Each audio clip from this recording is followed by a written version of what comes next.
Ponekad neko od vas izrazi interes za ovaj mlin, pitate me koliko sam ga platila, gdje sam ga kupila i slično, pa sam odlučila napraviti jedan video da vam objasnim sve o mlinu, znači kako se na njega radi, kako se čisti i slično.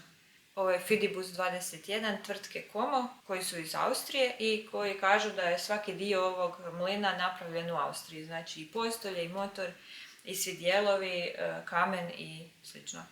Nekad davno, kad sam ja prije 7-8 godina kupila ovaj mlin, praktički on je bio jedini koji je bio na tržištu dostupan kod nas. Ali danas nije tako, danas već ima i Mockmill koji je isto njemački i nastavci za KitchenAid. Evo recimo KitchenAid može se ovako kupiti nastavak, mlin koji se ovdje stavi i na ovaj tu dio se pričvrsti i tad se koristi motor od KitchenAida za pokretanje mlina. Znači što se tiče tehničkih podataka, ima 250 W, ima industrijski motor. Ja nisam nikad imala problema nikakvih sa motorom, nije se nikad ni pregrijao ni ništa. Ima 6 kg, znači dosta je težak i dosta je bučan. Baš stvarno jako bučan. Pogotovo ako pogledamo unutra da vidimo koliko nam je još ostalo dok meljemo, bez poklopca je još i bučniji. I što se tiče tipa mlina, ovo je mlin na kamen, znači nije čekićar, ima unutra 2 kamena koja taru jedan od drugi tako melju, a to ću vam isto pokazati evo sad. Znači ima poklopac, lijevak u koji se stavljaju žitarice, se može odšarafiti i zatim ovdje imamo 2 kamena u plastičnom postolju, gornji je nepomičan, a donji se onda okreće kad mlin radi. Ovdje upadnu žitarice, prolaze ovdje kroz mlin i kad se samelju upadaju u ovu rupu i onda ova malena četkica ih gura ovdje dolje. Ovako se isto oni malo čisti, može se otvoriti i zatim se ovako, nekad se zna ovako ovdje nakupiti brašno ako je bilo jako fino mljeno. I zatim se na isti način vrati i evo, ovako se zna.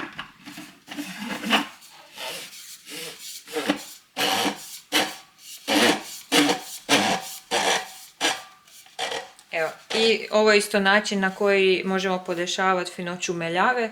Znači, tu točka pokazuje, što je više ovaj obruč pritegnut, to će finije ispadati jer su 2 kamena bliže sebi. A onda što više ovako odvrćemo, kamenje se razdvaja i ovaj krupnija meljava izlazi van.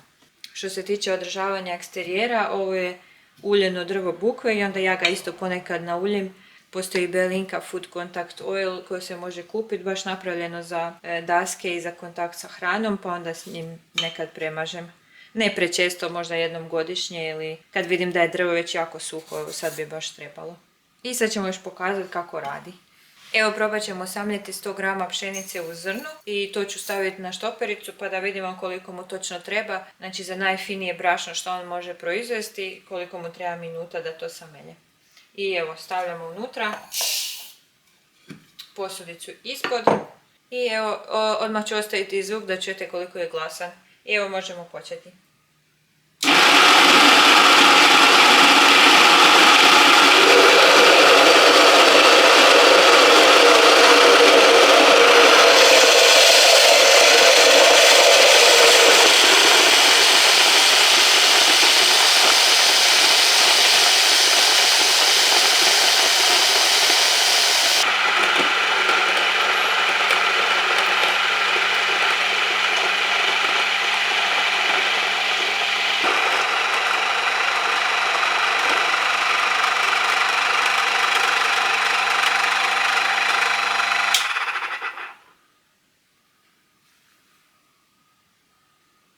Evo, jako je lijepo stvarno samljao, tekstura je ono kao kupljeno brašno, ništa manje fino od toga, kao recimo kad kupite graham brašno je ovo. Čak i bi ja rekla i bolje, jer u graham brašno kupljenom se osjeti posije onako pod rukom, onako skoro kao reže, a ovo ne, ovo je izrazito fino, ali evo na njihovoj stranici piše da on na najfinijoj meljavi melje 100 g po minuti, a evo nije istina jer za ovih 100 g mu je trebalo 6 minuta. Ne?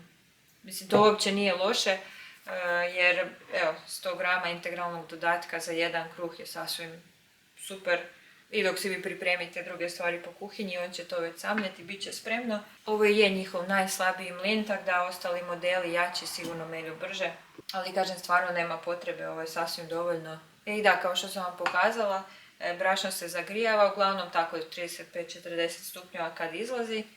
Ako stavite baš na najsitniju postavku, nekada se zna dogoditi da se jednostavno brašno zaglača u te pore između ta dva kamena i onda on melje, ali niti ne uzima, niti ništa ne izlazi. I onda ga treba malo onako vratiti na krupnije kao da izađe, da se pročisti pa nastaviti mlijeti dalje.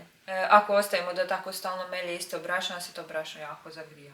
I evo moj jedan zaključak za kraj je da jednom prosječnom obiteljskom pekaru ni ne treba kućni mlin zapravo, jer sve ove žitarice možete kupiti samljevene, a cijena nije ništa jeftinija. Znači nema tu nikakve isplativosti, pogotovo kad uzmemo cijenu mlina, ali ima neko zadovoljstvo u tome da čovjek uzme svoje zrno pa da samelje, pa od toga radi kruh, onako dobije se neki dojam cjeline onako u tome i ima u tome zadovoljstva, je. A isto je jako lijepa dekoracija kuhinji. Sad, da li ga kupiti sam zbog toga?